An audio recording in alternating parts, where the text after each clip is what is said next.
انسان کے کردار اور اس کے اخلاق پر والدین کی تربیت کا اثر ہوتا ہے، خصوصاً گھر کے ماحول کا اثر ہوتا ہے کہ اگر تربیت اچھی ہے، اگر ماحول اچھا ہے تو کسی دوسرے سے سیکھے بغیر بھی بچہ اعلیٰ کردار کا حامل ہوتا ہے۔ والدین کی تربیت پر زور دیتے ہوئے جانے جانا رحمت دو عالم سرور کائنات تاجدار مدینہ صلی اللہ علیہ وسلم نے ارشاد فرمایا، ما نحل والد ولدا من نحل افضل من ادب حسن۔ میرے سونے محبوب نے ارشاد فرمایا کہ والدین کی طرف سے اولاد کے لیے اچھی تربیت سے بہترین کوئی تحفہ نہیں ہے۔ اچھی تربیت سے مراد کہ اولاد کو دین سکھایا جائے، کیونکہ باقی جتنے بھی تحفے تحائف ہیں وہ وقتی طور پر فائدہ دیتے ہیں، لیکن علم دین ایک ایسا بہترین تحفہ ہے جو انسان کو زندگی میں بھی فائدہ ملتا ہے، آخرت میں بھی فائدہ ملتا ہے، اور صرف اولاد کو ہی نہیں والدین کو بھی فائدہ ملتا ہے، اور والدین کو بھی صرف زندگی میں نہیں مرنے کے بعد قبر میں بھی ان کو فائدہ ملتا ہے۔ ایسی کئی شخصیات ہیں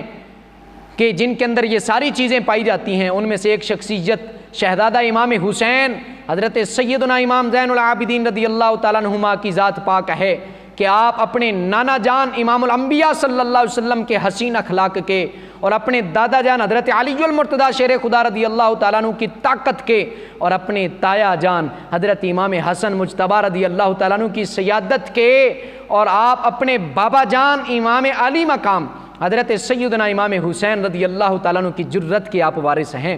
38 ہجری میں آپ مدینہ منورہ میں پیدا ہوئے، تقریباً 2 سال آپ کو حضرت علی المرتضیٰ رضی اللہ تعالیٰ عنہ کی محبت ملی، اور 9 سال اس کے بعد آپ اپنے تایا جان کی نگرانی میں رہے۔ ان کی شہادت کے بعد پھر آپ کو اپنے بابا جان کی تربیت نصیب ہوئی۔ اب دیکھیے انسان کے پاس جو کچھ بھی ہے وہ اللہ تعالیٰ کا عطا کردہ ہے، لیکن بزرگ فرماتے ہیں کہ اللہ تعالیٰ دیتا ہر کسی کو ہے لیکن لیتا کسی کسی سے ہے، کیونکہ اللہ تعالیٰ ہر بندے کو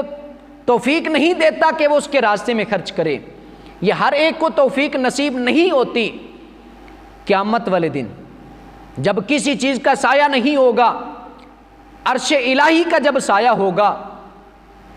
تو وہ خوش نصیب جن کو عرش الہی کا سایہ ملے گا نصیب ہوگا، تو ان میں سے ایک وہ شخص ہے جس میرے آقا علیہ الصلوۃ والسلام نے ارشاد فرمایا کہ جو خفیہ طریقے سے اللہ کے راستے میں خرچ کرتا ہے اور ایسے خرچ کرتا ہے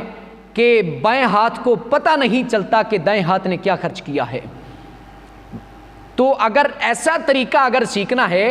خاموشی سے اگر مخلوق کی خدمت کرنے کا اگر طریقہ اور سلیقہ سیکھنا ہے تو پھر امام زین العابدین سے سیکھیے۔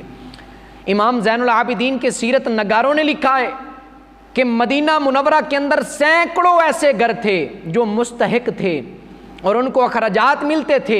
ان کے گھر میں راشن پہنچایا جاتا تھا، لیکن ان کو یہ پتہ نہیں تھا کہ یہ راشن ہمیں کون دے کے جاتا ہے، یہ اخراجات ہمیں کہاں سے ملتے ہیں۔ لیکن امام زین العابدین جب حضرت امام زین العابدین کا وصال ہوا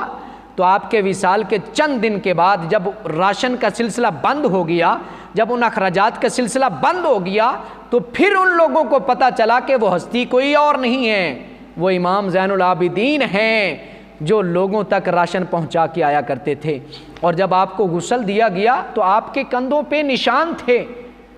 آپ کے کندھوں پہ نشان تھے، تو بعد میں پتہ چلا کہ آپ رات کی تاریکیوں میں اپنے کندھوں پہ غلہ اٹھا کے راشن اٹھا کے ان لوگوں کے گھروں میں پہنچا کے آیا کرتے تھے۔